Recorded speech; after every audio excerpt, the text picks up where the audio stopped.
இந்த இளம்பகத்தினுடைய பெயர் நாமகள் இளம்பகம். நாமகளாகிய கல்வி தெய்வமாகிய சரஸ்வதியை அவன் மணப்பதாக ஒரு கற்பனையாக இந்த முதல் இளம்பகம். இப்போ ஜீவகனுக்கு முதல்ல எழுத்தை கற்றுக் கொடுக்க போறாங்க. அப்போ சூளை நோயோட வந்தவருக்கு சூளை நோய் மீண்டு போனதற்கு காரணமாக இருந்த ஜீவக நம்பிக்கு அந்த சூளை நோயோடு வந்தவர் யாருன்னா அச்சநந்தி அடிகள். அவர் முதல்ல சமண துறவியா இருந்தாரு. உலோகபாலன் ஒரு மன்னனா இருந்தாரு. மன்னனுடைய ஆட்சி சிறப்பெல்லாம் செய்துட்டு ஆட்சி பொறுப்பை பிள்ளைகிட்ட கொடுத்துட்டு துறவுக்கு வந்தாரு. துறவுக்கு வந்த பிற்பாடு அவருடைய தீவினை சூளை நோய் வந்துடுது. துறவுல இருக்கும்போது ஒருவேளை தான் சாப்பிடணும். அந்த சூளை நோயினுடைய துன்பம் தாங்காம துறவு விட்டு போயிட்டாரு. துறவு விட்டு போயிட்டு எங்கெங்கெல்லாம் ஆகாரம் கிடைக்குதோ சாப்பிட்டுட்டே வந்தாரு. கடைசியில கந்துக்கடை வீட்டுக்கு வந்தாரு. இங்க சாப்பிட்டு முடிச்சோடனே அந்த சூளை நோய் அவரை விட்டு போயிடுச்சு. சூளை நோய் விட்டு போனோடனே அதுக்கு பிரதி உபகாரமா அந்த குழந்தைக்கு நாம ஏதாவது செய்யணும்னு நினைக்கிறாரு. அந்த குழந்தை யார் என்னன்னு கேட்கிறாங்க. அந்த குழந்தையினுடைய தெய்வத்தன்மை உணர்ந்துட்டு அந்த குழந்தைக்கு தான் ஆசிரியராக இருந்து எல்லா கலையிலும் கற்றுத்தருகிறேன்னு சொன்ன உடனே கந்துக்கடனும் சுனந்தையும் அவரை தன்னுடைய மகனுடைய குருவாக நினைத்து அவரை போற்றி அவரை ஆசானாக அமர்த்தி அரண்மனையிலேயே தன்னுடைய குழந்தைக்கு முதலாய எல்லா படைக்கலங்களையும் கற்றுத்தருவதற்கு அமர்த்தப்படுகிறார் ஆசான் அச்சநந்தி அடிகள். நான் ஒரு தலைப்புல பேசுறேன். ஜீவக நம்பியும் அச்சநந்தி அடிகளும் 1.5 மணி நேரம். ஜீவகன் யாரு, அச்சநந்தி அடிகள் யாரு, ஜீவகன் என்ன செய்தான், அச்சநந்தி அடிகள் என்ன செய்தார், இத்தனை மட்டும் இதை மட்டும் பேசணும். அவ்வளவு சிறப்பா இருக்கும். அதுபோல இப்ப ஜீவகனுக்கும் அச்சநந்தி அடிகளுக்குமான ஒரு பகுதியை தான் நம்ம இப்ப பார்க்கணும். கல்வி கற்று தருவதற்கு திருத்தக்க தேவர் காலத்தில் ஒரு வார்த்தை இருந்தது, மையாடல். மையாடல், குழந்தையை மையாடல் விட்டுருங்க அப்படின்னா பள்ளிக்கூடத்தில் சேர்த்துருக்கிறேன்னு அர்த்தம். இப்போ குழந்தை பிறக்கிறதுக்கு முன்னாடியே எல்கேஜி சீட்டுக்கு அப்ளிகேஷன் போட்டு வைக்கிறோம். அந்த நிலையெல்லாம் அப்போ இல்லை இல்லைங்களா? அப்போ மையாடல் விடுதல்னா என்னன்னா அந்த குழந்தைக்கு எல்லா கலைகளையும் கற்றுத்தருதல் அப்படின்னு அர்த்தம். அந்த கல்வியினுடைய சிறப்பு அந்த காலத்திலே உணர்ந்திருக்கிறாங்க.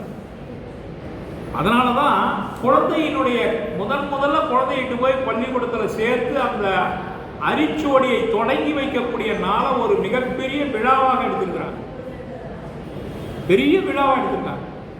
அதை போலதான் இந்த ஜீவகனுக்கு அச்சநந்தி அடிகள் கற்றுக் கொடுக்கக்கூடிய பகுதியை பெரிய விழாவாக எடுத்து கற்றுக் கொடுத்திருக்கிறார்கள். அப்ப எப்படி சார் கற்றுக் கொடுப்பாங்கன்னா, அப்ப ஸ்லேட்டு பல்பம் நோட்டு இதெல்லாம் இல்லை.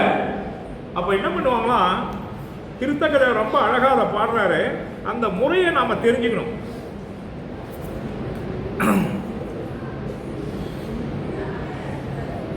நனந்தலை உலகின் மிக்க நன்னுதல் மகளிர் தங்கன் மணந்தலை புரிய நின்ற மதலை மையாடுக என்றே.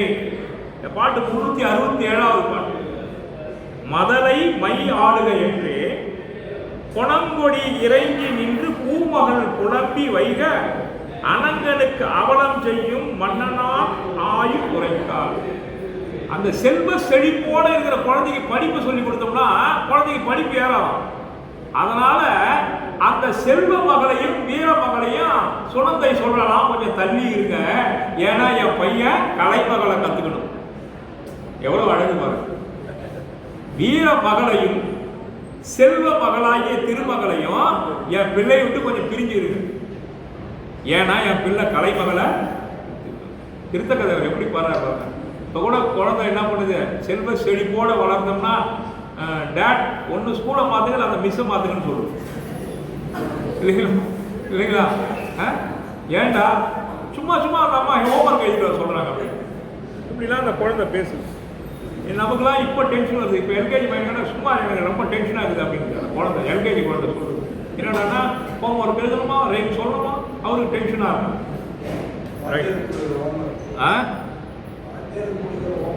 அதே தான். இப்போ அதனால தான் எங்களெல்லாம் கை கட்டி போட்டேன், ஹோம்ஒர்க்லாம் எழுத சொல்லாதீங்கப்பா, அவன் இஷ்டப்பட்டா எழுதிட்டோம், இஷ்டப்பட்டா பள்ளியிடம் வாங்கலாம், பரீட்சை கூட வந்தாலும் பார்த்துங்க, வராட்டாலும் பார்த்துங்க. பையன் உன் மேலே குறை சொல்லக்கூடாது. பையன் படிக்கலாம் இல்லைன்றதுலாம் அண்ணாண்ட கட்டும். உன் மேலே பையன் எந்த குறையும் சொல்லக்கூடாது. ஒரு படி மேலே போய் சிபிஎஸ்சியில் நோட் புக்கை பார்த்து எக்ஸாம் பார்த்து எழுதணும். அது வந்துருக்கு. நாங்கள் அதை விட தாண்டி போயிட்டோம் சார். பரீட்சைக்கே வரணும் கூட 1 to 8 ஆல் பாஸ். ஆமாம், all pass. 1 to 8 all pass. ஆமாம், ரைட். அடுத்தது பார்த்தீங்கன்னா, குழைமுக ஞானம் என்னும் குமரியை புணர்ந்தருற்றார். முழவன திரண்ட தின்தோல் மூறிவெண் இலையினாலும் அழலென கனவும் வாட்க அவ்வலை தோலினாலும் மழலையால் மருட்டும் தீச்சொன் மதலை மயிலஞ்சாய குழைமுக ஞானம் என்னும், பாருங்க, குழைமுக ஞானம் என்னும் குமரியை புணர்ந்தருற்றார். இந்த சிந்தாமணியில திருத்தக்க ஒரு சூட்சமத்தை வச்சுக்கிறார். இளம்பகத்தினுடைய பெயரெல்லாம் பாருங்க, அவன் உண்மையான பெண்களை மணக்கிறதுக்கெல்லாம் 6 விகுதி போட்டு எழுதியிருப்பார். குணமாலையார், பதுமையார், கேமசரியார், கனகமாலையார். ஆனா பெண்களை போல வர்ணித்து பாடுறதுக்கு அந்த 6 விகுதி இருக்காது. நாமகள், பூமகள், மண்மகள், முக்தி, இதுக்கு 6 இருக்கா? அப்போ உண்மையான அவன் மணந்த பெண்களுக்கு 6 விகுதி இருக்கும். இந்த புனைதல் நாமகளாகிய குமரியை புணர்ந்தான்னா உண்மையான ஒரு பெண் இல்லவ, பெண்ணாக உருவப்படுத்தி அந்த பெண்ணை அவன் மணந்தான் அப்படின்னு திருத்தக்கதேவர் நாமகள் இளமகன் முதல் இளம்பகத்தை சொல்றார். பூமகள் இளம்பகம் வெற்றி, மண்மகள் இளம்பகம் அரியணை, முக்தி இளம்பகம் முக்தியாகிய பெண்ணை மணந்தான். இது வருவித்து சொன்னது, அது உண்மையான திருமணம் செய்தது. ஆக அதுக்கும் இதுக்கும் வித்தியாசம் தெரியணுன்றதுக்காக உண்மை பெண்களுக்கு 6 விகுதியும் வருணை செய்த பெண்களுக்கு 6 விகுதி இல்லாமலும் வேறுமைப்படுத்தி திருத்தக்கதேவர் பாடியிருக்கிறார். அடுத்தது பாருங்க, கல்வியை பத்தி திருக்குறள்ல கல்வின்னு ஒரு அதிகாரமே பண்ணிருக்காரு இல்லைங்களா? கல்வியின் சிறப்பை பத்தி திருக்குறள்ல அழகான ஒரு குறளை மட்டும் சொல்றேன், அதை உவேசாவும் பதிவு பண்ணியிருக்காரு. கேடில் விழிச்செல்வம் கல்வி ஒருவருக்கு மாடல்ல மற்ற எவை, இல்லைங்களா? அந்த கேடில் விழிச்செல்வமாகிய கல்வியை பெறுவதற்கு செல்வ மகளையும் வீர மகளையும் ஒதுங்கி இருக்க சொல்றாரு. அப்பதான் சொல்றாரு, நாமகள் நலத்தை எல்லாம். இங்க வந்துட்டு பாருங்க, அந்த அதிகாரத்தினுடைய பெயர், இளம்பகத்தினுடைய பெயர் நாமகள் நலத்தை எல்லாம் நயத்துடன் பருகி நன்னூல் ஏ முதலாய எல்லா படைக்கல தொழிலும் முற்றி. வில்லுல சிறந்தவன், வால்ல சிறந்தவன், குதிரை ஏற்றத்துல சிறந்தவன், யானை ஏற்றத்துல சிறந்தவன், தேர் ஏற்றத்துல சிறந்தவன் அப்படின்னு இல்லையா, எல்லாத்தையும் ஸ்பெஷலிஸ்டா இருக்கணும். இன்னைக்கு டாக்டர்கிட்ட போனா நியூராலஜிஸ்ட் தனி, ஐ டாக்டர் தனி, இஎன்டி தனி பிரிச்சுட்டானா இல்லையா, பார்ட்ஸ் ஆஃப் த பாடியை அப்படி அந்த பிரிக்கல, எல்லா கலையிலும் இவன் தான் வல்லவனும். அதுக்கு ஒரு உதாரணம் சொல்றேன். இந்த சுண்ணப்பொடியில எது சிறந்ததுன்னு ஒரு போட்டி வருது, குணமாலைக்கும் சுரபஞ்சரிக்கும். அதுல எது சிறந்த சுண்ணப்பொடின்னு அங்க இருக்கிற யாருக்கும் சொல்ல தெரியல, ஜீவகம் சொல்றான். ஏன்னா 2 சுண்ணப்பொடியை தூக்கி மேல போடுறான். இது கோடை காலத்துல இடிச்ச இடி அந்த சுண்ணம், அதனால அதுல ஈரப்பசை இல்ல, அதுதான்டா சிறந்தது. நான் சொல்றது தப்பா இருந்தா 4 வகை வண்டுகளை கூப்பிட்டு நீங்களே விட்டுட்டு சொல்லுங்கன்னு சொல்றான். அப்ப 4 வகை வண்டுகளும் குணமாலையுடைய சுண்ணத்தை சாப்பிடுது, சுரபஞ்சனுடைய சுண்ணம் அப்படியே கீழே விழுது. இப்ப தெரிஞ்சுக்கிட்டா நான் சொன்ன தீர்ப்பு சரியா இல்லையான்னு. ஆக அந்த சுண்ணப்பொடியினுடைய சிறப்பை கூட சொல்லக்கூடிய திறமை வாய்ந்தவனாக ஜீவகன் இருந்திருக்கிறான். அதனாலதான் நாமகள் நலத்தை எல்லாம், எல்லாம்ன்ற வார்த்தை எவ்வளோ இருக்கு. நாமகள் நலத்தை எல்லாம் நயந்துடன் பருகி, அதை கத்துக்கலையா சார், பருகிட்டாலும்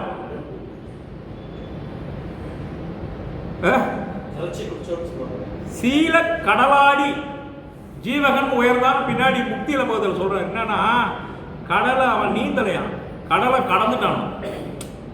எப்படி வார்த்தையில எவ்வளவு சூட்சமத்தை சொல்றாரு பாருங்க சார். இந்த கடலை நீந்தனான்றது ஒரு அர்த்தம், கடலை நீந்தி கடந்தான்றது ஒரு அர்த்தம். சீல கடலாடி நீந்தான் அப்படின்னா அந்த சீலமாகிய ஒழுக்க கடலை கடந்தான். எப்படி நிறுத்துறாரு பாருங்க திருத்தக்கடல். அந்த ஜீவன் அப்படியே கொஞ்சம் எங்கெல்லாம் வாய்ப்பு கிடைக்குதோ அவனை அப்படியே கொண்டு போறாரு சார், உச்சத்துக்கு கொண்டு போறாரு சார். அவனை படிக்க படிக்க அந்த ஜீவகன் இருக்க குணத்துல நம்ம ஒரு சிலதையாவது நம்ம கிட்ட வர வைக்கணும், நமக்குள்ள வரணுமா அந்த மாற்றம். அதனாலதான் ஜீவன் அப்படி உயர்த்துறாரு. அப்படி நாமகள் நலத்தை எல்லாம் நயத்துடன் பருகி நன்னூல், இந்த வார்த்தை போறாரு பாருங்க. நன்னூல்னா ஆகமங்கள், நன்னூல். ஏன்னா ஏன்ற இடத்துக்கு அம்புன்னு ஒரு அர்த்தமா. ஏ முதலாய எல்லா படைக்கல தொழிலும் முற்றி. ஏன்னா பகை முடிக்கணும் இவங்கிட்ட. நான்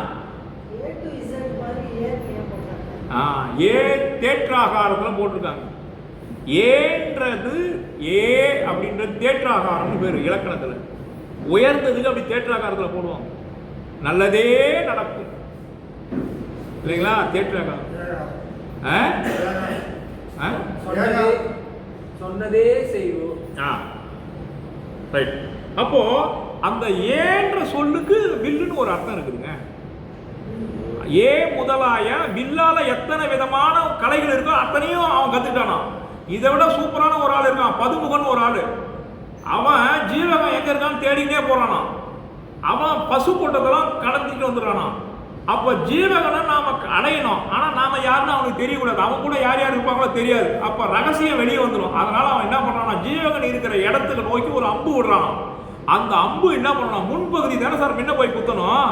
ஆனா அவன் விட்ட அம்பு பின்பக்கம் முன்ன போய் குத்துக்கலாம். அந்த அம்பை எடுத்து பார்த்துக்கிட்டே இந்த மாதிரி அம்பு விடுறது பதுமுகனை தவிர வேற யாரா, பதுமுகன் என்னை தேடி பக்கத்தில் வந்துட்டானா நான் அவனை போய் தரேன்னா ஜீவகன் வரானா அந்த அம்பு எடுத்துக்கிட்டு. எவ்வளவு பெரிய வாட்ஸ்அப்பா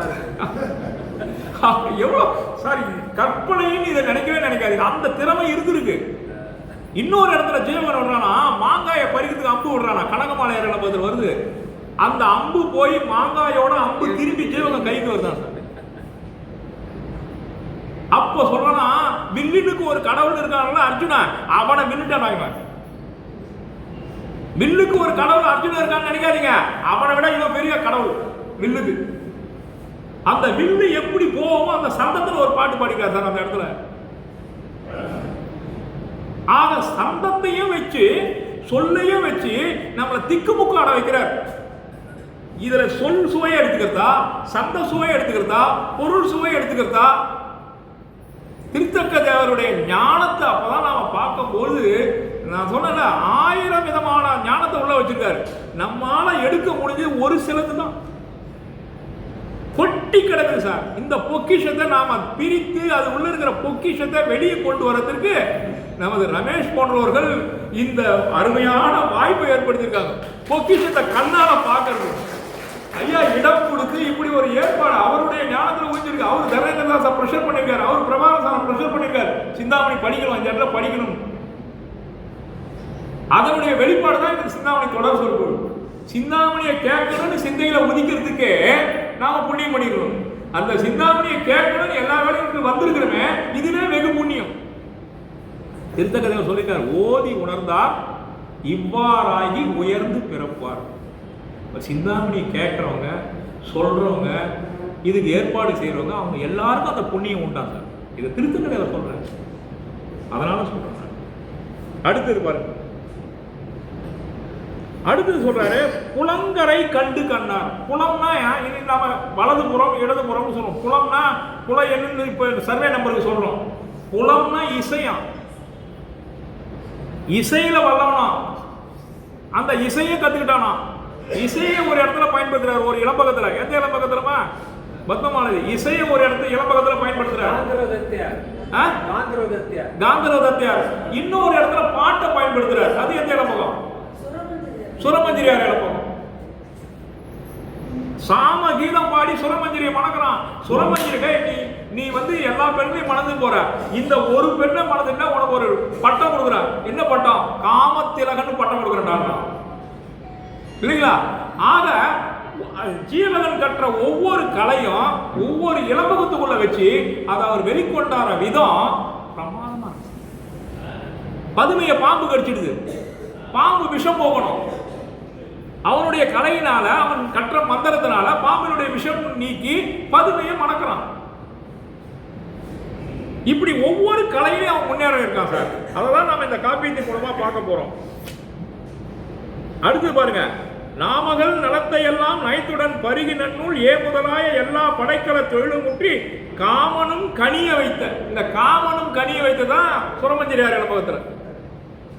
காமனும் கனிய வைத்த. ஆண்களையே நான் ஏறெடுத்து பார்க்க மாட்டேன்னு சொன்ன பெண்ண இவன் கிழ அந்தனர் வேடம் கொண்டு தாடி வச்சு, அது ரொம்ப அருமையான ஒரு காட்சி. அதை வர ஒரே ஒரு இடத்த மட்டும் சொல்றேன். தீபக சிந்தாமணியில ரொம்ப காமெடியான இடமே அதுதான். காமெடியான இடம் தான், காமமான இடமா தான். ஒரு சுரமஞ்சரியார் எந்த ஆடவனையும் ஏறெடுத்து பார்க்க மாட்டேன்னு சொல்றான். ஏன்னா குணமாலைய சுரமஞ்சரிக்கு வந்த சொன்ன போட்டியில ஜீவகன் அவன் மேல காதல் கொண்டு தான் குணமாலைய சொன்ன சிறந்ததுன்னு சொல்லிட்டான். அவன் என்ன பழிச்சிட்டான்.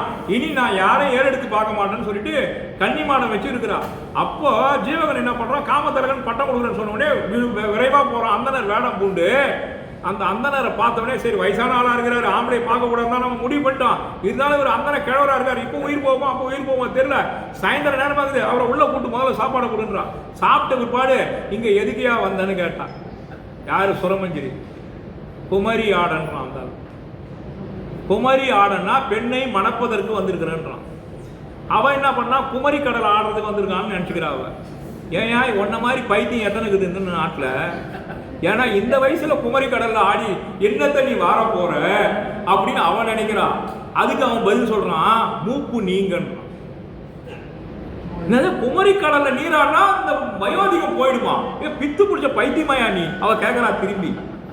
நான் குமரி ஆள்னா என்னுடைய வயோதிகம் போய் அப்படின்னா என்ன அர்த்தம்? நீ என்னை ஏத்துக்கிட்டீங்கன்னா நான் இந்த கிழ உருவத்தை கடைஞ்சிட்டு நான் வயோதிக ஜீவகனா வந்து நிற்போம் எதிர.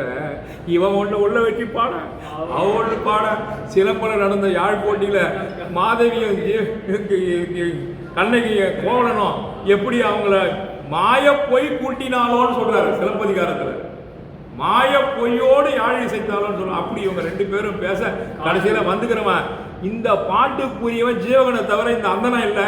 இவன் அந்தன வேடம் பூண்டு வந்திருக்கக்கூடிய சாட்சாத் ஜீவகனை அவன் உணர்றான். இவ்வளவு நுட்பமான கதையெல்லாம் இருக்கு. அதனாலதான் இங்க சொல்ற காமனும் கனிய வைத்த. அந்த பின்னாடி நடக்க போது இந்த பாட்டுல சொல்றாரு. அடுத்தது பாருங்க, புலங்கரை. புலங்குனா இசை. அடுத்தது பூமகள் பொழிந்த மார்பன். பூமகள் என்றால் என்ன அர்த்தங்க? மண்மகள் தெரியும். பூமகள்னா அரசாட்சி, அரச ஆட்சி செய்யக்கூடியவன். இவன் பிறக்கும் போதே, நான் அந்த இடத்த சொல்லாம உங்களுக்கு, பிறக்கும் போதே இவன் ரேகையை பார்த்து பகவான் சொல்றான், இவனுக்கு தேக ரேகை இருக்கு அப்படின்னு. அரசாட்சி செய்யக்கூடிய ரேகை இருக்கு, குதிரை ரேகை இருக்கு, யானை ரேகை இருக்கு. இவனுக்கு எல்லா ரேகையும் பொருந்தி வரதுனால இவன் மிகச்சிறந்த பேரரசனா வருவான்றத திருத்தக்க தேவர் ஒரு இடத்துல சொல்றாரு. ரேகை வச்சு சொல்லிடலாம். ஒருத்தருடைய ரேகை மாதிரி இன்னொருத்தர் ரேகை சத்தியமா இருக்காது. இறந்தவனுக்கும் இப்ப இருக்கிறவனுக்கும் பொருந்தாது, இனி பிறக்க போறவனுக்கும் இப்ப இருக்கிறவனுக்கும் பொருந்தாது. ரேகையும் கண் இமைக்குள்ள போற ரேகையும் தனித்தனியா இருக்கும். அதனாலதான் ஆதார் கார்டுக்கு புரியுதுங்களா?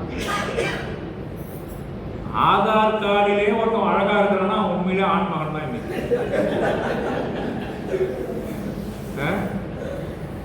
ஆதார் கார்டுலேயே ஒருத்தர் அழகா வந்துட்டாருன்னு வச்சுக்கலாம், உண்மையான ஆணழகன் தான் வரும். எவ்வளவு பெரிய ஆணழகன் எடுத்தாலும் ஆதார் கார்டு அழகா வரப்போறது இல்லை. அந்த ஆதார் கார்டே இப்போ கேள்விக்குறி ஆயிடுச்சு இந்த கார்டு. ரைட். அப்ப இவன் யாழாசிரியனாகவும் வேயங்குழல் ஆசிரியனாகவும் இருந்தான். கத்தி சிந்தாமணி சொல்லுதான். யாரு? ஜீவகன். ரைட். சாம கீதம்னா காமம் பொருந்திய பாட்டு பாடுறதுன்னு அர்த்தம். சாம கீதம் அப்படின்னா. அடுத்தது பாருங்க, தனு வேதத்துல என்னென்ன சொல்லியிருக்கோ அத்தனையும் கத்துக்கிட்டாங்க. தனுன்னா என்ன அர்த்தம்? தனுசுன்னு பேர் வைக்கிறாங்க. தனுசுன்னா என்னங்க? அந்த தனு வேதம், அந்த வில்லுக்குன்னு ஒரு வேதம் இருக்கான். அந்த தனுவில் என்னென்ன கலைகளை சொல்லுதோ அத்தனை கலைகளையும் இவன் கற்றவன் சொல்றாங்க. அதுக்கு அடுத்தது பார்த்தீங்கன்னா இப்போ சொல்றார் என்னன்னா, வான் சுவை அமிர்தம் வெல்லாம். இந்த வார்த்தையை ரெண்டாவது ஒரு இடத்துல பயன்படுத்தியிருக்காரு. வான் சுவை அமிர்தம் அண்ணால் விசையை பிரிதல் ஆற்றேன். அதே வார்த்தைக்கு தான் நீங்க போடுறாரு. வான் சுவை அமிர்த வெள்ளம் வந்து தொக்கதென்ன தான் சுவை கொண்டதெல்லாம் தனப்பற கொடுத்த பின்றை. அந்த அச்சனதிகள் எல்லாத்தையும் சொல்லி முடிச்ச பிற்பாடு ஒரு கதையை போட்டு சொல்ற. அது என்ன கதைனா, கதையை சொல்றதுக்கு முன்னாடி அகப்பரிவார் பசங்க யாரும் கூட இல்லாமல் இருக்கிறானான்னு பார்த்துக்கிட்டேன். அப்புறம் தூதுக்காக 2 பறவைகள் முக்கியமான பறவைகளாம். ஒன்று கிளி, இன்னொன்று என்ன சொல்லுங்க பாப்போம், புறா. அப்புறம் அப்புறம் அன்னம்பிடு தூது, அன்னம்பிடு தூது எல்லாம் இருக்குது. சக்கரவாகம் அந்த பறவை. அப்ப சக்கரவாகனம் கிளியும் இல்லாம இருக்குதான்னு பார்த்துட்டாரன். ஏன்னா ஒற்று வேலை செய்யறதான், தூது போறது மட்டும் இல்லையா, ஒற்றரா அனுப்புறதுக்கு இது 2 தான் பெஸ்டாம். அந்த ஒற்றா வரக்கூடிய அந்த 2 பறவைகள் இல்லாம இருக்கான்னு பார்த்துட்டாரு. அகப்பரிவார் குழந்தைங்க இல்லாம இருக்கிறாங்களான்னு பார்த்துட்டு ஜீவகனை தனியா கூட்டும் போய் ஒரு கதை சொல்றாரு. என்ன கதை சொல்றாரு? ராசமாபுரம் இருக்குல்ல, இந்த நாட்டை சச்சன் தான் ஒருத்தன் ஆண்டுட்டு வந்தான். அவன் கதையா அவனுக்கு சொல்றாரு.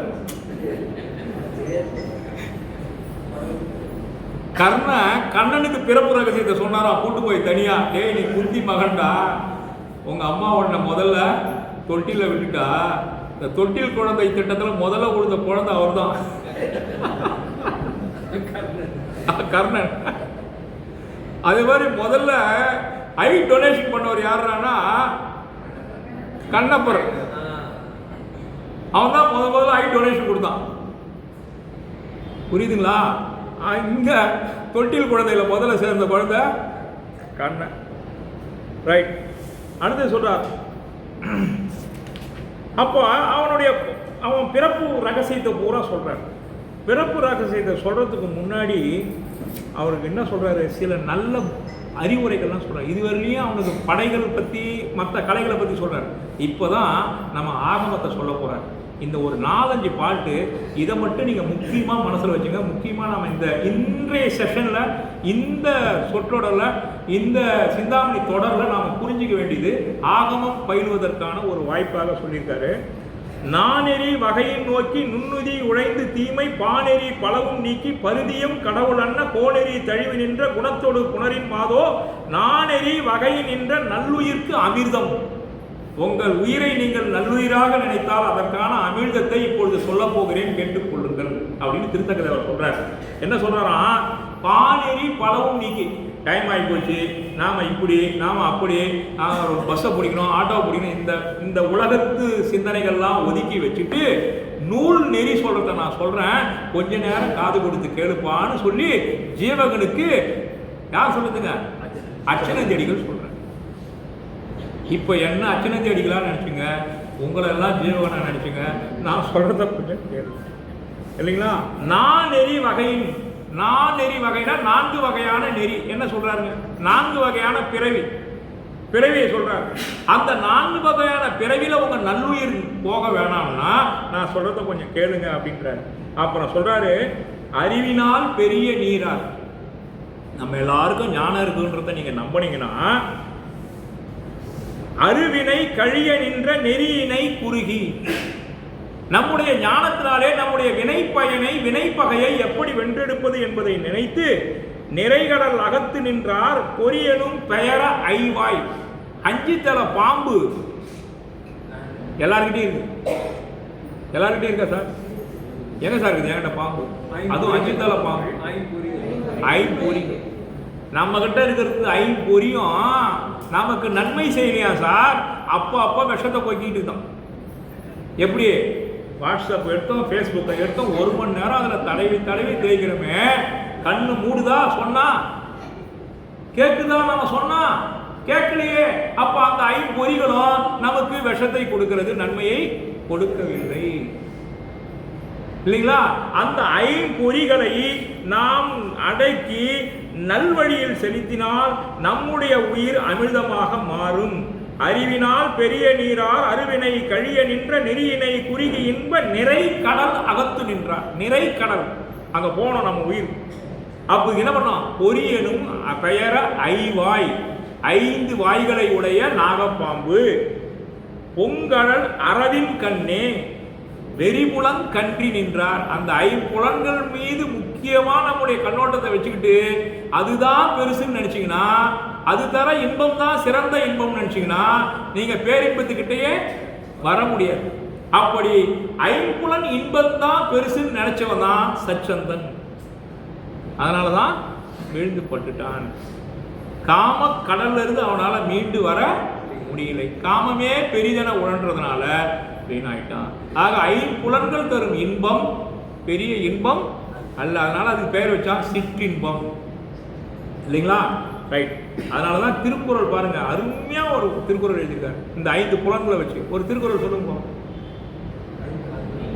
5 அவித்தான் ஆற்றல் அகல் விசிம்பிலார் கோமான் இந்திரனே சாதும் கரி. ஒருத்தவங்க கேள்வி கேட்டான், சார் என்ன அகலிகை மேல ஆசைப்பட்டு பாவத்தை சேர்த்துக்கணவன் இந்திரன், 5 புலன்களை அடக்கியாளத்துக்கு இந்திரனே சாட்சின்னு எப்படி சார் திருவள்ளுவர் எழுதலான்னு கேட்டான். திருவள்ளுவர் எழுதுனா அப்படிதான் எழுதியிருப்பாரு. திருக்குறள் எழுதின ஒரு புத்தகந்தரு அந்த இந்திரனை சொல்லல, இங்க இருக்கிற இந்திரனை சொன்னாரு. இங்க இருக்கிற இந்திரனுக்கு என்ன வேலைன்னா, பகவான் பிறந்தா அந்த இடத்தை சுத்தம் பண்ணி என்ன மழை பொழிய வைப்பாரு, ரத்தன மொழி பொழிய வைப்பாரு.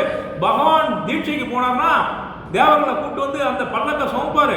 தேவர் சமூக சரணம் போயிட்டாருன்னா சமூக சரணம் அமைக்கிற வேலையை செய்வாரு. பகவான் முக்திக்கு போயிட்டாருன்னா அங்க உட்காந்து தர்மத்தை கேட்கிற பணியை செய்வாரு. அந்த இந்திரன் தானா இந்த திருக்குறளை சொல்லியிருக்காரு. நீங்க சொன்ன அகலிகை மேல ஆசைப்பட்டு போன இந்திரன் வேற, சமணத்துல சொல்லியிருக்கிற இந்திரன் வேற. 5 புலன்களையும் அடக்கி பகவானுக்கு சேவை செய்யக்கூடிய இந்திரனை தான் குந்தகுந்தாச்சாரியார் சொல்லியிருக்கார். 5 புலன்களை அடக்கினால் எப்படி நாம் உயர்ந்து சொல்வோம் என்பதற்கு 5 அவித்தான். இந்த வார்த்தை ஒன்று சுற்றுமா குந்தகுந்தாச்சாரியார் 5 புலன்களை சுட்டுன்னு போடல, அவித்துன்னு போட்டார். அவிக்கிறதுக்கும் சுடுறதுக்கும் என்ன சார் வித்தியாசம்? சமையல் கட்டு பக்கம் நாங்கள் போல. எதை சுடுவீங்க, எதை அவிப்பீங்கம்மா? வேர்க்கடையிலே அவிப்போம். வேர்க்கடையில் அவிப்போம், சப்பாத்தியே சுடுவோம். கிச்சன் மாஸ்டர் நீங்கள் தான் போதும் உங்கள் வீட்டில். அப்போ தோசையே சுடுவோம், இட்லியே சுட்டாச்சான்னு கேட்கக்கூடாது, இட்லியை அவிச்சாச்சான்னு கேட்கணும். இல்லைங்களா? மதுரை பக்கம் கரெக்டாக பேசுவோம், இட்லி அவிச்சாச்சான்னு கேட்போம், தோசை சுட்டாச்சான்னு கேட்போம். நாம இட்லி சுட்டாச்சான்னு கேட்கறோம். இட்லியை சுட முடியாது, இட்லியை அவிக்கணும். அப்ப அவித்தல் என்பது என்ன அர்த்தம்னா பதமாக்குறதுன்னு அர்த்தம். இட்லியை பதமா நீராவியில வேக வைக்கிறோம் பாருங்க. இட்லி அவிக்கிறதுனா என்ன, மொத்தமா 5 புலன்களும் அவிக்கணும்னு சொன்ன உடனே கொல்லிக்கட்டை எடுத்து கொண்டு அவிச்சிருக்கு இல்ல. 5 புலன்களும் தேவை, ஆனா அது நம்ம பக்குவத்துக்கு வரணும், நாம சொல்றத கேட்கணும். 5 புலன்களையும் அடக்கி ஆளக்கூடிய திறமையை நாம வளர்த்துக்கணும். அது பின்னாடி நாம போகக்கூடாது. 5 புலன் நுகர்ச்சிக்காக மனிதன் போகக்கூடாது. 5 புலன்களை நாம சொல்றத கேட்கணும். இது ஒரு உதாரணம் சொல்றேன். 2 பேர் வாக்கிங் போறோம். ஒருத்தவன் நாயை முன்ன விட்டுட்டு அது பின்னாடி ஓடுறான். நாய் துப்ப தொட்டிக்காக இது போது, அசிங்கத்துக்காக இது போது பின்னாடி ஓடுறான். இன்னும் ஒருத்தன் வாக்கிங் போறான், அவன் சொல்றபடி பின்னாடி வருது நாய். இப்போ 2 பேர் வாக்கிங்ல எது பெஸ்ட்? நாயை முன்ன விட்டுட்டு போறோம் வாக்கிங் பெஸ்டா, நாய் பின்னாடி வரவங்க வாக்கிங் பெஸ்டா? நாயே இல்லாம போறோம் தான் இந்த காலத்துல. ஐயா, நான் இந்த 2ல எது பெஸ்ட்னு தான் கேட்டேன். இது பெஸ்ட். நாய் பின்னாடி வரதால பெஸ்ட். ஏன்னா 5 பின்னாடி 6, 6 பின்னாடி 5, 6 பின்னாடி 5 வரலாம், 5 பின்னாடி 6 போலாமா? எது 5 எது 6? 5 அறிவு 6. 5 அறிவு இருக்கும் போது நீ 6 அறிவு பின்னாடி வர்றியா? தப்பு இல்லையா? அப்ப 6 அறிவு படைத்த மனிதன் 5 புலனை அடக்கி நம்ம பின்னாடி அதை வர வைக்கணும். இப்ப நான் சொல்ற உதாரணம் புரியுதுங்களா? 5 புலன்களையும் நம்முடைய 6 அறிவால் இது தப்பு இது சரி இது பின்னாடி போவாத அடக்கி ஆள கத்துக்கணும். இதனால்தான் குந்தகுந்தாச்சாரியார் 5 புலன்களும் தேவை உனக்கு, ஆனா அது நீ சொல்றபடி பதமாக்கி வச்சுக்கோ. 5 அவித்தான். 5 அவித்தான் யாரு? பகவான். இன்னும் நமக்குலாம் 5 புலனும் நம்ம கண்ட்ரோல்ல வருதாமா? வரலையே. அறிவியல் எவ்வளவுதான் வளர்ச்சி அடைஞ்சாலும் நாய்க்கு பின்னாடி தான். ஏன்னா எந்த ஒரு அணுகுண்டோ எது கண்டுபிடிக்கணும் நாயை முன்னாடி வச்சு மனுஷன் பின்னாடி நிற்கிறான். அதுல பாருங்க. அதனால அதை விட நான் இன்னொன்னு சொல்றேன். ஜிஓடி இல்ல சார், வாழும் கடவுள் 6 அறிவு படைச்சவன் கதவு லாக் பண்ணி உள்ளக்கிறோம், 5 அறிவு தான் நம்மளை காப்பாற்றும் அப்படின்னு நினைச்சீங்கன்னா அது மேல பழி போட்டு உட்காந்துருக்கோம் இல்லைங்களா? அது ஒன்றும் தப்பு இல்லையா? இதெல்லாம் நீங்க ஒரு கற்பனைக்கு போகுது. நான் இல்ல சார், நான் சொல்றது இதோட நின்னுங்க. 5 அறிவு முன்ன பாக்கி 2 வாக்கியம் பெஸ்ட். 5 அறிவு முன்னாடி ஓடாத, 5 அறிவு நம்ம சொல்றபடி கேட்கற மாதிரி மாத்தி. நீங்க இதுக்கு மேல டாக்டர் டாக்கா ராஜபாளையம் டாக்காலாம் போகாதீங்க. இப்போ சிந்தாமணி தொடர் சொல்லுவோம், அப்புறம் அது வேற சொற்பொழிவு ஆயிடும். ரைட், சந்தோஷம் சார். எங்க எதை நம்ம ஊர்கா மாதிரி தொட்டுட்டு போயிட்டே இருக்கணுமோ தொடர் சொற்பொழிவு, அது அங்கங்க அப்படி அப்படியே கட் பண்ணிட்டு நம்ம மெயின் வந்துடணும். சிந்தாமணியை பார்த்தீங்கன்னா ஜீவகன் கதைக்கு ஏற்ற மாதிரி அங்கங்க எல்லாத்தையும் கொண்டாந்து சேர்த்துக்குவார். எல்லாமே எதனா எங்க மையம் விடுனா ஜீவகனுடைய கதையில மையம் விடும். எதனால் அதை மையம் விட வைக்கிறாங்கன்னா ஜீவகனுடைய சிறப்புக்காக மையம் விட வைப்பார். எந்த ஒன்றும் சும்மா சொன்ன மாதிரி சொல்ல மாட்டார். ஜீவனுடைய நட்புக்கு, ஜீவனுடைய சிறப்புக்கு, ஜீவனுடைய உயர்வுக்கு அதை பயன்படுத்திப்பார். அப்படிதான் போகணும் கதை. ரைட், அடுத்து சொல்றாரு பாருங்க. அப்ப நம்முடைய 6வது அறிவினால் நாம் அடையக்கூடிய பயன் எது என்று சொன்னால், நன்மையும் தீமையும் தெரிந்து பார்த்து நன்மையின் பக்கம் நாம் வாழ கற்றுக்கொள்ள வேண்டும்.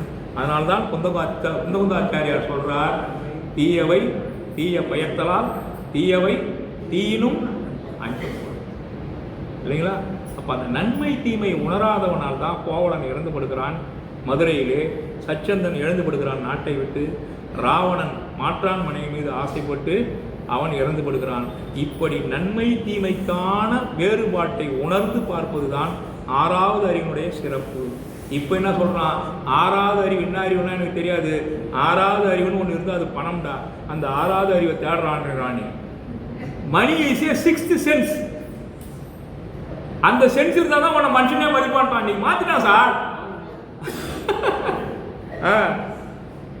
அதனால தான் ஒரு பாட்டு பண்ணான், பணமே என்னை படைத்த பாக்கியவான், பணமே என்னை படைத்த பாக்கியவான் அப்படின்னு சொல்லிட்டான். சரி, அடுத்த பாட்டு திரியோக மந்திரம். என்ன சார் திரியோக மந்திரம்? மும்மணி சொன்னவர் யாரு சார்? திரியோக மந்திரம். அதுக்கு பேர் திருத்தக்கதவர் வச்சிருக்கிறார். என்ன திரியோகம்னா, 3 லோகத்துக்கும் உண்டான ஒரு மந்திரம், ஒரு மருந்து எதிரானா மும்மணி, நற்காட்சி, நல்ஞானம், நல்லொழுக்கம். நற்காட்சிக்கு எத்தனை அங்கங்கள்மா? 8 அங்கங்கள். 8 அங்கங்கள். ரைட். அது என்னென்ன தெரியுங்களா? ஐயமின்மை, அவாவின்மை, ஓர்பின்மை, மயக்கமின்மை, அறத்தை விளக்கல் என்னும் அறப்பழி நீக்கல், அழிந்தாரை தாங்கல். அழிந்தாரை தாங்கல். அப்படி அது என்ன சார் அர்த்தம்?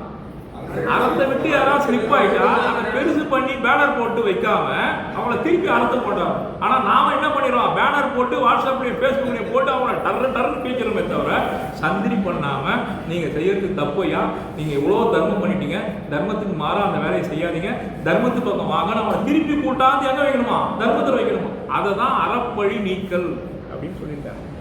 ரைட். அவாவின்மை, ஓர்பின்மை, மயக்கமின்மை இதெல்லாம் நீங்க செய்யணும். அவாவின்மை ஆசை இல்லாம இருக்கு. ஓர்பின்மை, மயக்கமின்மை. மயக்கம் எதெல்லாம் சார் வருது? மயக்கம். திருக்குறள் திருக்குறள் திருக்குறள் சொல்லுங்க. மயக்கம், மயக்கம்னு ஒரு திருக்குறள் வருது. சரி, நான் இதை சொல்றேன். அழுக்காறு, வெகுளி, இன்னாச்சொல், இழுக்கா இயன்றது அறம். 3 பத்தி சொல்வார். அதுல மயக்கத்தை சொல்வார். காமம், குரோதம், மானம், மாயை. இது 3 பத்தி சொல்றக்கூடிய இடத்துல அந்த மயக்கத்தை சொல்வார். ரைட். இந்த திரியோக மந்திரத்தை பத்தி நீங்க பாத்துங்க. நல்ஞானம், நற்காட்சி, நல்ஞானம், நல்லொழுக்கம். நற்காட்சி இல்லாமல் நல்ஞானமும் நல்லொழுக்கம் இருந்தாலும் பயனில்லை. நல்ஞானமும் நற்காட்சியும் இருந்து நல்லொழுக்கம் இல்லைனாலும் பயனில்லை. 3ல எது மிஸ் ஆனாலும் முழுமையான வீடு பேரு கிடைக்காது. ரைட். அடுத்து பாருங்க. தீவினை கழிய நின்ற நெறி சன்மார்க்கம். தீவினை கழிப்பதற்கான நெறி எதுனா நம்ம ஜைனம். இந்த ஜைனத்தை தாண்டி நீங்க எங்க போனாலும் தீவினை வளருமே தவிர தீவினை விட்டு போகாது. ஆக தீவினையை தீர்க்கக்கூடிய நம்முடைய பரமாகமம் சொன்ன வழியில்தான் நாம் நடக்க வேண்டும். நம்முடைய குழந்தைகளை அந்த வழியிலே நடக்க வைப்பதற்குண்டான பயிற்சியையும் முயற்சியையும் பெற்றோர்களாகிய நாம் எடுக்க வேண்டும். ரைட். அடுத்து பாருங்க, கூற்றுவன் கொடியனாகி. இதான் முக்கியமானது, இதை முடிச்சிடலாம். கூற்றுவன்னா யார் சார்? யமன். இந்த உலகத்துல யமன் லீவ் எடுத்த நாள் எதுனா இருக்கா சார்? யமன் மெடிக்கல் லீவ் போட்ட நாள் இருக்கா? யமன் ஒரு நாள் சிஎல் எடுத்த நாள் இருக்கா? யமன் வராத நன்னாள் இந்த உலகில் உண்டா? கிடையாது. அப்போ அந்த கூற்றுவன் கொஞ்சம் கூட நம்ம மேல பரிதாபம் பார்க்க போறதே இல்லை. இவர் திருக்குறள் சேட்டு, இவர் ஹிந்தி படிச்சிருந்தா கூட தமிழ் அவ்வளோ விளையாடுவார். போனா போது அவர்கிட்ட ஒரு வாரம் டைம் கொடுப்போம்னு விடுவானா? இவர் சிந்தாமணி நல்லா படிச்சாரு, நல்லா சொல்லி கொடுத்தாரு, விட்றா ஒரு வாரம் டைம் விடுவானா? சார் நான் குளத்தூர்லேயே பிறந்து வளர்ந்தேன், ஆனால் அந்த விஜய் பாசனாதரை பார்க்கல. கூட்டுருவா ஒரு நாள் டைம் போடுறா, நான் போய் அவரை தரிசனம் பண்ணிட்டு வந்துடுறேன், அப்புறம் நீ என்னை பிடிச்சி போடா விடுவானா? இவ்வளோ நாள் என்ன பண்ண? அப்ப நம்ம மீது அன்பும் பாசமும் இல்லாத ஒருவன் யார் என்றால் கூற்றுவன். அவனுக்கு தெரியுதெல்லாம் கொடியதுதான், நல்லது தெரியவே தெரியாது. கூற்றுவனுக்கு நல்லது தெரியாது. அதனாலதான் திருத்தக்க தேவர் சொல்றாரு, கூற்றுவன் கொடியனாகி. யார் மேலேயும் பாசம் கிடையாது. லஞ்சம் கொடுக்கலாம், இல்ல அவனுக்கு ஏதாவது ஒரு சிறப்பு செய்து நம்ம அவன்கிட்ட இருந்து தப்பிச்சுக்கலாம்னா தப்பிக்க முடியாது. கூற்றுவன் கொடியனாகி கொலை தொழிற் கருவி சூழ்ந்து. அவன் நம்ம உயிரை புடிச்சு போறதுக்கு உண்டான வலையெல்லாம் விரிச்சு வச்சிருக்கானாம். பிபி, கொலஸ்ட்ரால், சுகர், அப்புறம் லங்ஸ் ப்ராப்ளம், அப்புறம் வீசிங் ப்ராப்ளம், ஹார்ட் அட்டாக், இந்த மாதிரி வலைகள்லாம் வச்சுக்கிறானோ.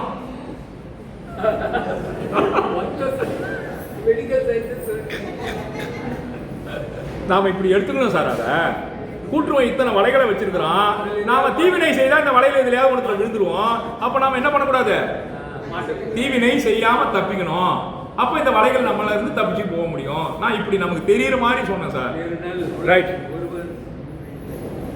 கூற்றுவன் கொடியனாகி கொலை தொழில் கருவி சூழ்ந்து மாற்றரும் வலையை வைத்தான், வைத்ததை அறிந்து நாமும். இதான் பாருங்க, வலையை வச்சுட்டான், வலை வச்சுதான் தெரிஞ்சுக்கணும், தெரியாம போய் வலையில மாட்டிக்கூடாது. வைத்ததை அறிந்து நாமும் நோற்று அவன். நோற்றுன்னா என்ன அர்த்தம்? தவம் இருந்து அவன் வலையை நீங்கி நுகர்ச்சியில் உலகம் நோக்கி ஆற்றரு போதவேற்றா மலியொழி மே பெரிய மோ. இதெல்லாம் தெரிஞ்சுக்கிட்டு அவன் பாதகமலத்தில் போய் சேர்ற வழியை பார்க்கணும். இந்த வலையில மாட்டி பிறவி சுழற்சியில அகப்படக்கூடாது அப்படின்னு சொல்றாரு. அடுத்தது பாத்துங்க, அதுதான் முக்கியமான பாட்டு. பேரஞ்சர் இடும்பை எல்லாம் பிளந்திடும் பிறப்பு நீக்கும் ஆர் அமிர்த அரிதின் பெற்றோம் அதன் பயன் கோடல் தோற்றோம் ஓரும் ஐம்பகையும் ஓம்பி உலபகல் கழிந்த பின்று கூடுமோ குறித்தவெல்லாம். என்ன அர்த்தம்னா, இந்த ஆன்மா, இந்த உடம்பு இருக்கு, மனித உடம்பு, இது சாதாரணமா நமக்கு கிடைச்சல இல்லைங்களா? இது ஒரு ஆக்சிடென்ட் நினைக்காதீங்க. அப்பாவும் அம்மாவும் சேர்ந்ததுனால ஏதோ ஒரு கிடைச்சி போச்சு நமக்கு ஒரு உடம்புன்னு நினைச்சிடாதீங்க. இந்த மனித உடம்பு எடுப்பதற்கு நாம் எத்தனை பிறவிகளில் புண்ணியம் செய்திருக்கிறோமோ தெரியாது. அந்த சிந்தாமணியில பின்னாடி ஒரு பாட்டில் சொல்லுவாங்க, ஒரு கடல்ல நுகத்தடியை போட்டுட்டு இன்னொரு கடலை பூட்டாங்கயிரை போட்டா அது எத்தனை கடற்காலத்துக்கு பிறகு அந்த நுகத்தடியுடைய தொலைல பூட்டாங்கயிறு வந்து சேருதோ அத்தனை கடற்காலத்துக்கு பிறகு நமக்கு இந்த மனித பிறவி கிடைச்சிருக்கிறது. இந்த மனித பிறவியை வீணாக்கலாமான்னு சொல்லுவார். இப்ப நம்ம பையன் நுகத்தடியும் பார்க்கலாம், பூட்டாங்கயிரையும் பார்க்கலாம், மாட்டையும் பார்க்கலாம், கழனியும் பார்க்கலாம், நெல் எந்த மரத்துல விளையுதுன்னு கேட்கலாம். ஆமா, இடும்பைனா துன்பம் சார். இடும்பைக்கு இடும்பை படுப்பர், இடும்பைக்கு இடும்பை படாதவர் குரல் இல்லைங்களா? அந்த இடும்பை வச்சு ஒரு அருமையா பாட்டு பாட்டார். இடும்பைக்கு இடும்பை படுப்பர், துன்பத்திற்கு துன்பம் தரணும். அந்த மன தைரியம் எப்படா வரும்னா, நம்ம நேர்மையா இருந்தா ஒழுக்கமா இருந்தா தான் வரும். இடும்பைக்கு இடும்பை படுப்பர், இடும்பைக்கு இடும்பை படாதவர். துன்பத்துக்கு யார் தயங்க மாட்டானா, துன்பத்துக்கே துன்பம் தரக்கூடிய அளவுக்கு நேர்மையானவனாக அறச்சிந்தனை உள்ளவனாக இருந்தா அந்த துன்பம் அவனை கட்டு விலகி போயிடும். நம்ம தெரியாதனமா இங்க கை வச்சிட்டோம், இவன் தர்மவான், இவன் அறச்சிந்தனையாளன், இவன் நல்லொழுக்கவான், இவங்கிட்ட போகக்கூடாதுன்னு அந்த விலகி போயிடும். ரைட். அதுதான் சொல்றாரு, பிறப்பு நீக்கும் ஆர் அமிர்து. இந்த உடம்பை என்ன சொல்றாரு திருத்தக்க தேவரே? ஆர் அமிர்து, கிடைக்கக்கூடாத ஒரு அமிர்தம் சார். உலகத்திலே உயர்ந்த ஒரு பொருள் எதிரானா அமிர்தம். அந்த அமிர்தத்தில் எதிராக சிறந்ததுன்னா கடல்ல கிடைச்ச அமிர்தம் இல்லை, வானத்தில் கிடைச்ச அமிர்தம். ஏன்னா கடல்ல கிடைச்சி அந்த தண்ணியினுடைய கொஞ்சமாவது அந்த டென்சிட்டி உப்பு கலந்துருக்கும். வானத்திலிருந்து கிடைக்குது பாருங்க அமிர்தம், அது தூய்மை தன்மையோட இருக்குமா. அதனாலதான் விஜயமாதேவி ஒப்புமைப்படுத்தும் போது திருத்தக்கதை சொல்றாரு, வான் சுவை அமிர்தம் அண்ணால் விசையை பிரிதல் ஆட்டேன் வேந்தன் நீயாகி வையம் இசைப்பட காத்தல் வேண்டும் சொல்றாரு. அப்படி வான் சுவை அமிர்தமாக கிடைச்ச இந்த உடம்ப வீணாக்கலாமா? வீணாக்கலாமா சார்? ஒரு நாளைக்கு ஒரு தரம், ஒரு நொடி பொழுதேனும் ஸ்ரீமகா வீரனை நினைப்பது உண்டோ மனமே? ஒரு நாளைக்கு எத்தனை நொடி இருக்கு, அதுல ஒரு நொடியாவது மனமொழி மெய்களால் ஏ பகவானே நம்மால நினைக்க முடியுதா? இல்லைங்களா? நொடிக்கு வந்துட்டாரு. நொடி பொழுதாவது என்னடா அவர் சமணன். அதான் சரி. ஆர் அமிர்து, இந்த ஆர் அமிர்து எத்தனை பேர் பாடியிருக்காங்க தெரியுங்களா? அரிது அரிது மானிடராய் பிறத்தல் அரிது அதனினும் அரிது கூன் குருடு செவிடு பேடு நீங்கி பிறத்தல் அரிதுன்னு அவை பிராட்டி பாடினாங்க. நல்லதோர் வீணை செய்தே நலங்கட புழுதியில் எரிவதுண்டோ சொல்லடி சிவசக்தி என சுடர்மிகும் அறிவோடு படம்.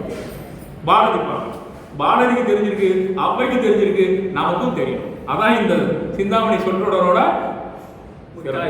முத்தாய்ப்பு. பேரஞ்சர் இடும்பை எல்லாம் பிளந்திடும் பிறப்பு நீக்கும். பிறப்பு நீக்கும் எது? ஆர் அமிர்து இந்த உடம்பு. அதன் பயன் கோடல் தேற்றாம். சார், ஒருத்தன் விபூதி வைக்கிறான், ஒருத்தன் நாமம் போடுறான், சமணனா பிறந்த மட்டும் சந்தனம் வைக்கணும். ஏன் சார்? அவன் பூரா என்ன நினைக்கிறான், இந்த உடம்பு ஒரு நாள் மண்ணா போகிறான். திருநூறு ரொம்ப பக்தியான, இந்த உடம்பு அழிவதற்குள்ளாக நான் நல்லது செய்யணும்னு அவங்க நினைச்சு மண் திருநீர் வைக்கிறாங்க. சமணர்கள் என்ன நினைக்கிறாங்க, டே இது சந்தனம், இது இந்த உடம்பு சந்தனம், இந்த சந்தனம் இருக்கிற வரையும் தான் நீ வீடு பேர் பெற முடியும். இந்த சந்தனம் வழிக்கு சேர்த்துல விழுந்துருச்சுன்னா நீ வீடு பேர பெற முடியாது. இந்த பிறவி இனிமை எப்போ வாய்க்கும்? இப்பிறவி தப்பினால் எப்பிறவி வாய்க்கும். மனித பிறவியும் வேண்டுவதே இம்மாநிலத்தில். பாரதி பாடுறான் சார், மனித பிறவியும் வேண்டுவதே இம்மாநிலத்தில். இந்த மாநிலத்தில் எனக்கு என்னடா வேணும்? மனித பிறவி போடுறாங்க. எவ்வளவு அருமையா பாடியிருக்காரு சார். நானே இன்னும் ஒரு கட்டுரை எழுதினேன் முக்குடையில, பாரதி பாடல்களில் சமண நெறிகள்னு எழுதினேன். கொட்டி கிடக்குது பாரதி பாட்டுல சமண நெறிகள். ஒருவருக்கு உணவிலையும் ஜகத்தினை அழித்துட்டு ஓடணும். இதே நம்ம திருக்குறள் என்ன சொல்லியிருக்காரு, அதுக்கு என்ன சொல்லுங்க பாப்போம்.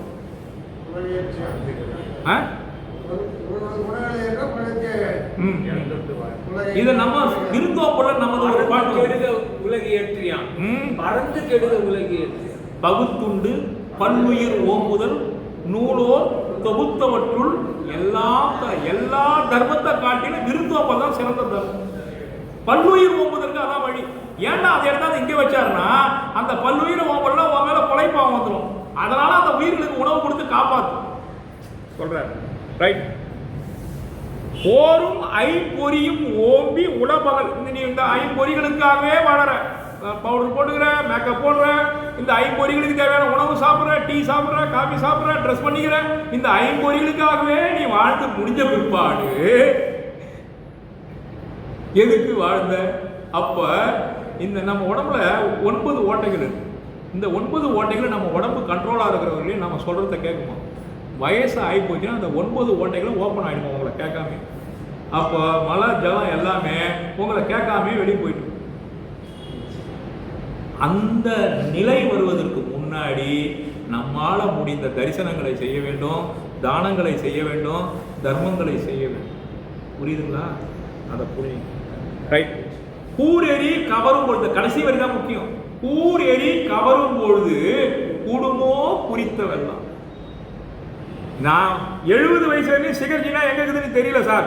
ஒரே ஒரு முறை சிகர்ஜி போயிட்டு வரேன். நான் இப்பதான் நினைக்கிறேன் சிகர்ஜி போய் வரேன். கூரேரி கவரும் பொழுது வந்து நின்றுட்டான் அவன் வாசல்ல. யாரு? யமன். நான் சிகர்ஜி போகணும்னு நினைக்கிறேன். நீ போய் வா மகனே, போய் வா. நான் அனுப்ப முடியுமா? பிச்சைக்காரனா இன்று போய் நாளை வான்னு சொல்றதுக்கு முடியாது. அவன் நின்றுட்டான், அவனை ஒண்ணு விளக்க முடியாது. அதனால கூரெறி கவரும் பொழுது கூடுமோ குறித்த வெல்லாம். நீ நினைக்கிறதெல்லாம் அப்ப முடியாது, அப்ப எப்போ முடியுதோ அப்பவே நீ செய்திரு. இன்றறிவாம் என்னாது அறம் செய்து, இன்றறிவாம் என்னாது அறம் செய்து. தர்மம் செய்யணும் உடனே செய்திரு. சரி வீட்டுக்கு போய் யோசனை பண்ணி செய்யலாம்னா அதுக்குள்ள மாறிடும். கையால் பொதித்துணையை காட்ட கயற்கண்ணால் அதனை காட்டால் ஐயா விளாம்பழம் என்கிறீர் ஆங்கதற்கு பருவம் ஒன்று. இந்த கதை தெரியலையா உங்களுக்கு? ரைட். அடுத்து சொல்றாரு பாரு. பவளவாய் செருவு தன்னுள் நித்திலம் பயில வித்தி குழவினார் எழுந்து காலை கொழுங்கதீர் ஈன்று பின்னா கிழவுதான் விளைக்கும் பைங்கூழ் கேட்டிரே பிணிசை பான்மா உழவிற்கான் மேயும் சீல வேலி போடும். பயிர்களுக்கு வேலி போடுறீங்களோ இல்லையோ, நம்மை சுற்றி ஒழுக்கமாகிய வேலியை போட்டு வாழுங்கள். திருத்தக்கவர் எப்படி சொல்றார் பாருங்க. ஒழுக்கமாகிய சீல வேலி போடுங்கள். சீல வேலிதான் உங்களை காப்பாற்றும். சீல வேலி உடுத்திடுமீன், அதை வந்து ஓர வைக்காதீங்க, அதை உடையா உடுத்திங்கன்றார். அடுத்து பாருங்க, ஒருத்தர் இப்போ நம்ம ஆடிட்டர் அப்பான் ராஜோடைய சிஸ்டர் துறவுக்கு போனாங்க இல்லைங்களா?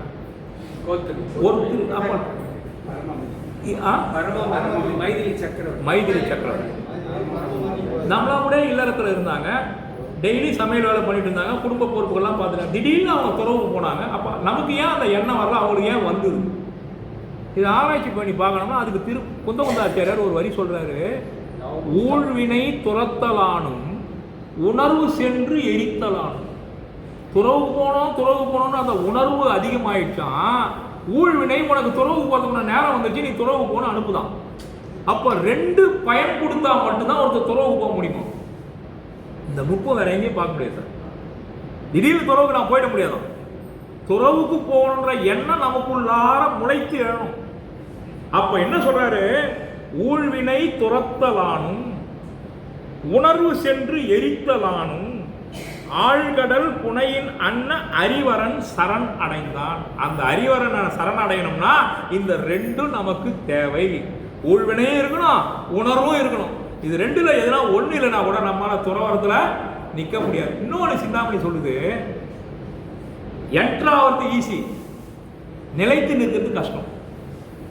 இது துறவு போறது ஈஸி, துறவு வாழ்க்கை வாழ்வது கஷ்டம். இதை 2 டிகிரியோட நான் சொல்றேன். MBBS என்ட்ராவது கஷ்டம், வெளியே வர்றது ஈஸி. CA என்ட்ராவது கஷ்டம்,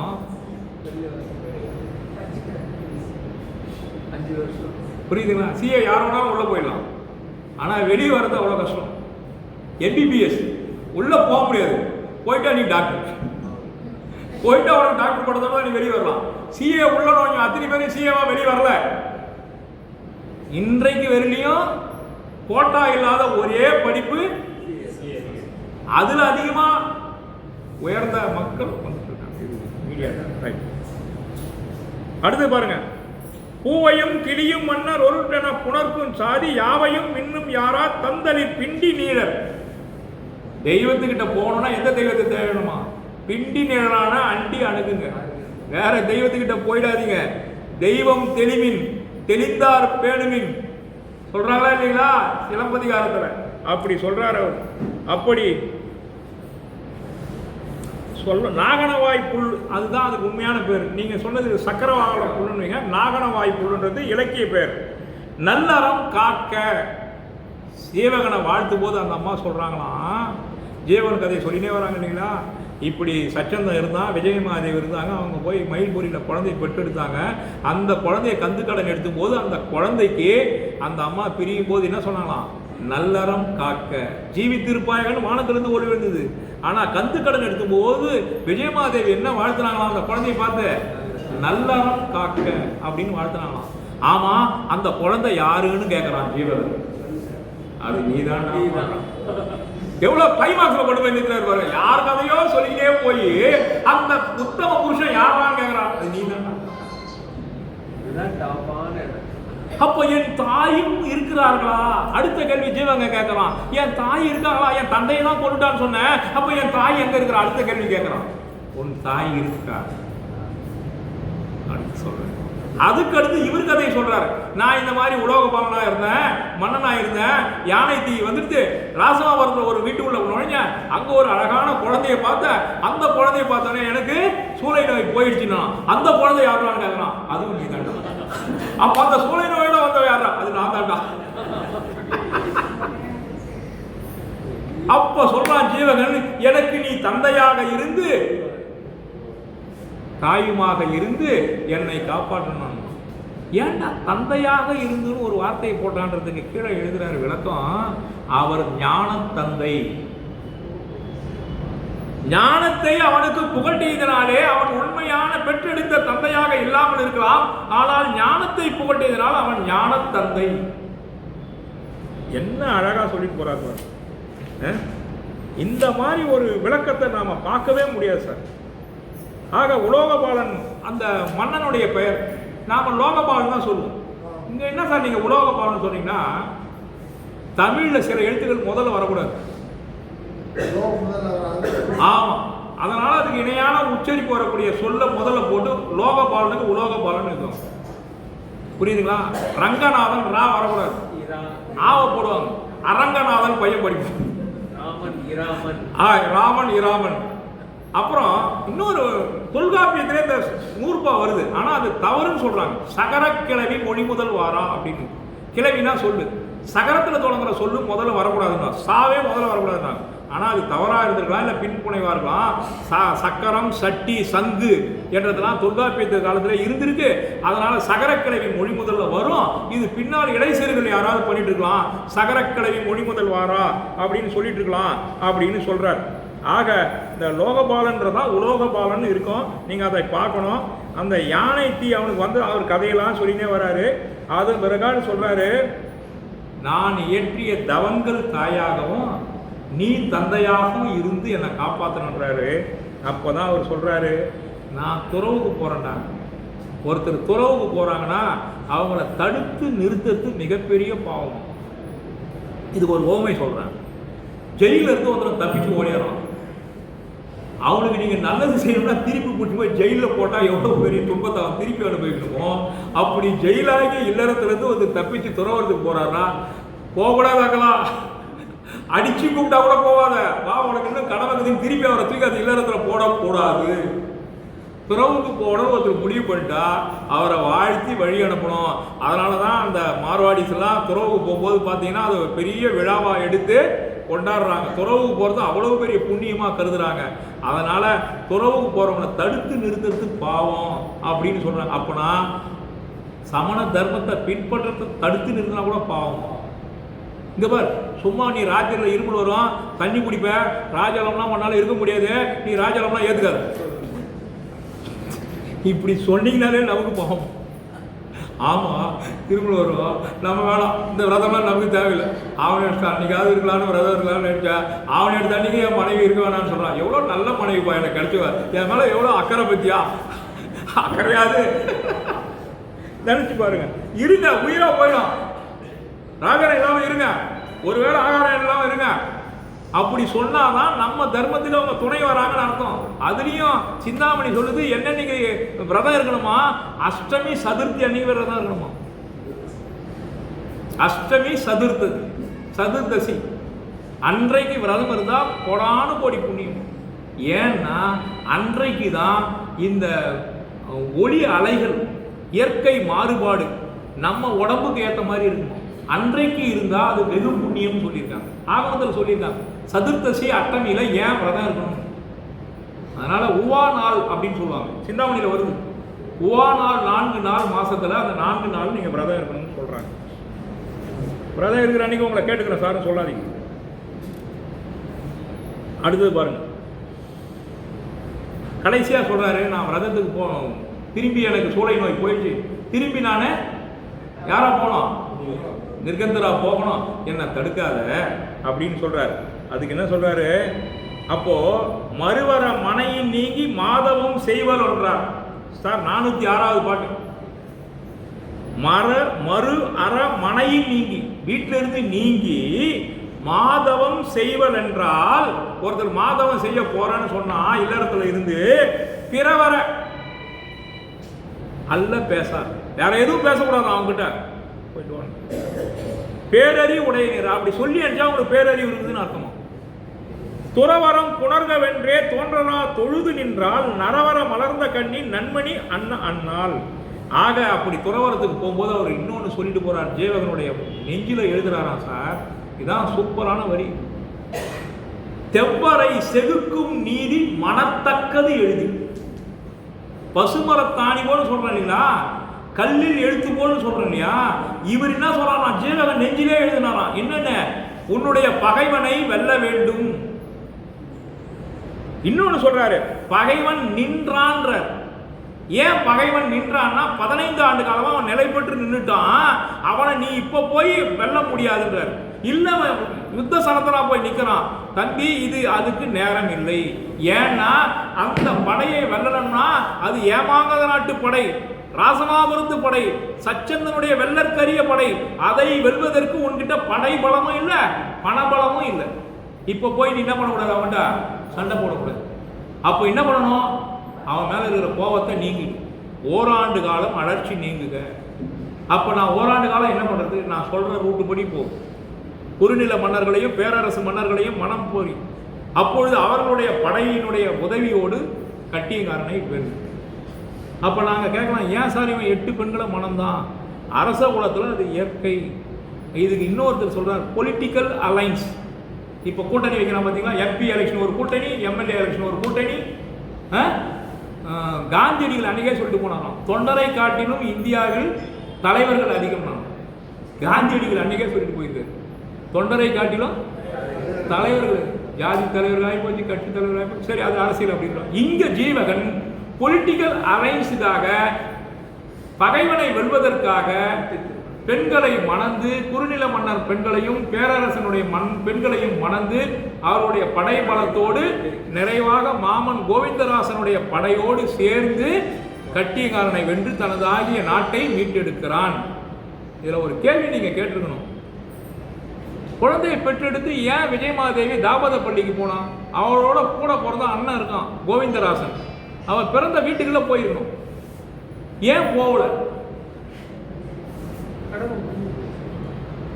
அரசகுல பெண்கள் பெருமையான வாழ்க்கை வாழும்போது தான் தன்னுடைய இல்லத்திற்கு செல்ல வேண்டும். பிறந்தகத்தில் வாழ்க்கை மாறி இருக்கும் பொழுது பிறந்தகம் செல்வது அவர்களுடைய குலத்திற்கு இழுக்கு, சச்சந்தனுடைய குலத்துக்கு இழுக்கு.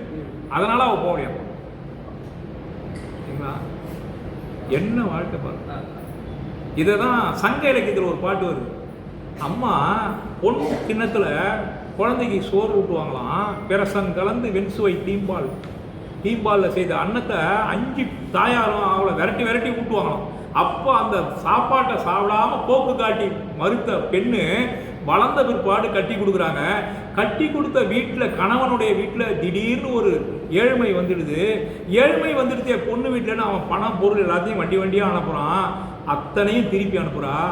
ஏன்னா உன்னுடைய செல்வத்தை நான் ஏற்றுக்கினா என்னுடைய கணவன் வீட்டிற்கு அது பெருமை தராது, ஆகவே என்னுடைய கணவனுடைய வறுமை எனக்கு ஏற்றதுன்னு சொல்லி அந்த வறுமையை ஏற்றவள் தந்தையினுடைய செல்வத்தை ஏற்க மறுக்கிறாள். இது சங்க இலக்கிய பெண்ணினுடைய வாழ்க்கையை படம் பிடித்து காட்டுகிறாள். அதே சங்க இலக்கிய பாடலுடைய வெளிப்பாடாக விஜயமாதேவி துயரம் வரும்பொழுது தன்னுடைய பிறந்த வீட்டிற்கு செல்வது அது நம்முடைய குலத்திற்கு இழுக்கு. ஏனென்றால் சச்சந்தனுடைய குலம் குருகுலம், ஜீவகன் பிறந்த நட்சத்திரம் உத்திரட்டாதி, ஜீவகனுடைய கோத்திரம் காசிப கோத்திரம். யாராவது காசிப கோத்திரத்தில் பிறந்தவங்க இருக்கீங்களா? ஜீவகனுக்கு சொந்தக்கார சார் நீங்க, உண்மை. காசிப கோத்திரம் உத்திரட்டாதி நட்சத்திரத்தில் போறீங்கன்னா அவன் நட்சத்திரம் பாருங்க, காசிப கோத்திரம். அது உண்மை சார். மணல்வழியார் கோத்திரம் அதெல்லாம் இருக்கு, நிறைய கோத்திரம் இருக்கு. காசிப கோத்திரம் பிரபலமான கோத்திரம், ஏன்னா அதுல நிறைய பேர் சங்கமம் ஆனாங்க. அதனால இப்படி வச்சாரோ என்ன திருத்த கதை எனக்கு தெரியல. இல்ல அந்த காலத்துல அது சிறந்த கோத்திரமா இருந்ததோ எனக்கு அதுவும் தெரியாது. காசிப கோத்திரத்தில் பிறந்தவன், உத்திரட்டாதி நட்சத்திரத்தில் பிறந்தவன், குருகுலத்தில் பிறந்தவன். குலம் குருகுலம், நட்சத்திரம் உத்திரட்டாதி, பிறந்த கோத்திரம் காசிப கோத்திரம். புகழ் பார்ஷ்ணவன் காஷ்யப். காசிப கோத்திரம். அதனால ஆக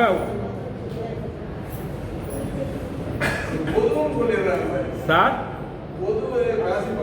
பொது கோத்திரம் உண்மை சார். பொது கோத்திரம்ன்றது இன்னைக்கு சொல்றோம், அன்னைக்கு அது உயர்ந்த கோத்திரமா கூட இருந்திருக்கலாம் இல்லையா? நமக்கு தேவை பொது கோத்திரத்தை சேர்க்கிற அளவுக்கு இவன் பொது மனிதன் இல்லை, உயர்ந்த குருகுலத்தில் தோன்றியவன். ஆகையினால காசிப கோத்திரம் உயர்ந்த கோத்திரமாக அன்று இருந்திருக்கலாம். ஆகவே நான் சொல்கிறேன், இந்த ஜீவக நம்பியினுடைய நாமகள் உணர்ந்த அற்புதமான திருக்கதையை இன்று நாம் முடித்திருக்கிறோம். ஜீவகனுக்கு மனம் முடித்தது இன்று நாமகளை மனம் முடித்த அந்த மணவிழாவில் நாம் அத்தனை பேரும் அமர்ந்திருக்கிறோம். ஜீவகன் மணந்த நாமகள் ஜீவகனுக்கு எல்லா நலமும் தர வேண்டும் என்று இந்த நேரத்திலே வாழ்க ஜீவகன், வாழ்க ஜீவகன், வாழ்க ஜீவகன் என்று ஜீவகனை இப்படியாக நாமகள் இலப்பகத்தை நிறைவு செய்கிறோம். அடுத்த வாரம் கோவிந்தை என்ற பெண்ணை அவனுடைய நண்பன் மணப்பதாகிய கோவிந்தையார் இலப்பகத்தை தொடருவோம். இந்த ஒரு வாரம் உங்களுக்கு எப்படி ஓடுதோ தெரியல. என்னை சிந்தாமணி எழுத்தா படிக்க சொல்லி எனக்கு கட்டளை போட்ட உங்கள் அத்தனை பேருக்கும் இரட்டிப்பு வணக்கம் கூறி விடைபெறுகிறேன்.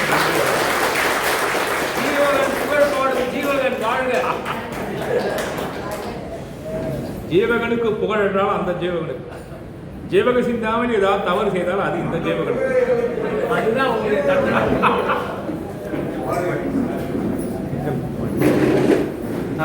சார் மங்கள வாழ்க்கை, ஒரே மங்கள வாழ்க்கை.